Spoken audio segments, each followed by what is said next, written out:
Have you ever felt like the truth about who you are was locked away? Not erased, not destroyed, just sealed, buried, hidden behind the wrong maps, the wrong faces, the wrong names. They told us to look to Rome, to Jerusalem, to the Renaissance. But the door was never there, because in 2025 a vault was opened, not in the West, not in Europe, but in Iran. And what came out wasn't gold or weapons. It was memory. Inside ancient Persian scrolls, royal records, descriptions of a people once called Israel, black-skinned, wool-haired, from the line of Cush, from the lands of Ethiopia, from the heart of Africa.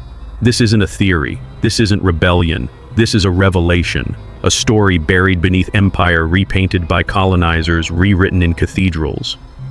But now we are unsealing it. If you've ever wondered why the Bible seems familiar, if you've ever felt something deeper when you heard the name Yahweh, if you've ever questioned why your ancestors were stripped of their names, their language, their Sabbath, then stay with me. Because this is not just a history lesson. It's the return of the first memory. And it begins in the one place no one thought to look, ancient Iran. In the next few minutes, I'll show you the scroll that changed everything, the one that describes the Israelites in a way no Western museum dares to admit. What it says will challenge everything you thought you knew about race faith and divine identity. Let's go. Part 1. Persia's prophecy, black faces in the scrolls. They say the victors write the history books.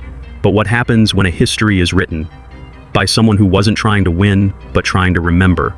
In 2025, the Iranian National Archives quietly declassified a cache of ancient documents. They weren't paraded across news headlines. They weren't posted on museum walls. But if you read them carefully and slowly, they whisper a story the West was never meant to hear. These weren't fairy tales. They were royal records, census scrolls, temple decrees, written during the reign of Cyrus the Great, the Persian king who conquered Babylon and let the Israelites return home. But in these records, the Israelites didn't look like the ones on stained glass windows in Europe. They were described with skin as the bronze of Nubia, with coiled hair like the kings of Cush. They were counted not just as a people in exile, but as a people related to Cushite Sabians and Ethiopians. And suddenly, the silence made sense. You see, the Bible says a lot about Cush. Cush was the son of Ham, and his descendants settled in the regions we now call Sudan, Ethiopia, parts of southern Egypt. Throughout the Old Testament, Cushites show up not as foreigners, but as warriors, scribes, prophets, even protectors of God's people. But here's what changes everything. In a Persian military register dated to 538 BCE, less than a year after Babylon fell, there is a list of skilled artisans and priests being resettled.